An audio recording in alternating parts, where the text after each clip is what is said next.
So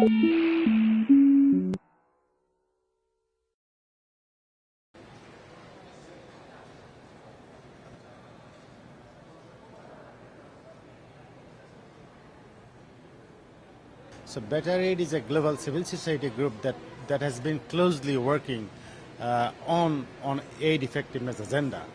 So actually, you know the Paris Principles, the Paris Declaration on aid effectiveness, and later on 2008 that we come up with Accra Action Agenda. So based on those two principles, mainly declarations, that the Better Aid group closely working mainly with the Working Party on Aid Effectiveness Development Assistance Committee, the OECD in Paris.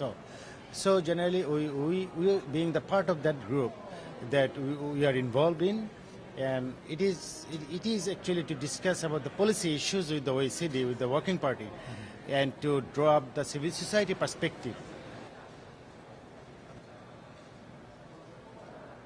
The civil society space actually is difficult to get active space and equal space in the whole aid discourse with the Working Party.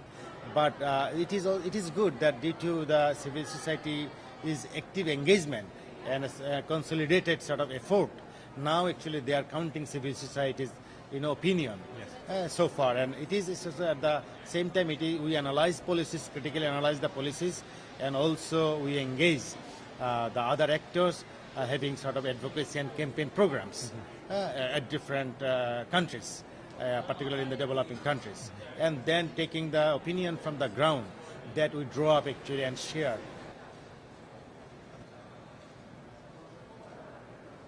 Under the current framework, current architecture, the expectation, the wishful sort of expectations that we all had actually do not go with the reality. It is a bit different because aid does not function that well as we expect. So that's why we believe in that there should be just an equitable architecture based on human rights-based approach. And we are actually looking for a new sort of architecture that we call the post-Busan framework. That's right, because on the aid discourse actually sometimes the aid money is not properly used. One.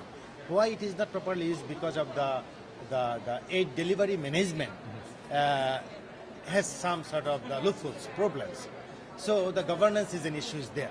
So it is not only the governance of the aid management in the partner country, it is also an issue, the loopholes, even the aid providers.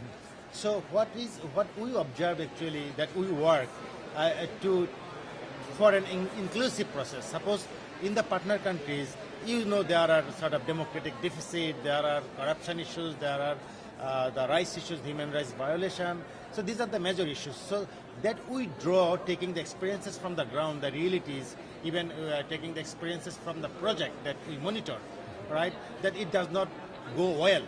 So that we draw, actually we recommend to the government in partner countries that you see the scenario, the expectation is not fulfilled because of the system. There are mistakes in systems, right? So that is one. And also we tell to the northern governments that the money you provide is not working properly because there are loopholes in the route. So these are the ways that we actually provide sort of the recommendations and suggestions, like to include, being a sort of inclusive process, taking the stakeholders like civil society. So while a bureaucracy works in, they should include the civil society perspective, what the others talk about, what are the critical points. And it is so then the democratic practices, so inclusiveness, the democratic practices, and also to honor, to respect the human rights issues. So these are the things actually that actually is drawn from our end. And we believe that now the governments, both from the north and south, are realizing that yes, the civil society is drawing important perspective which they need to count on.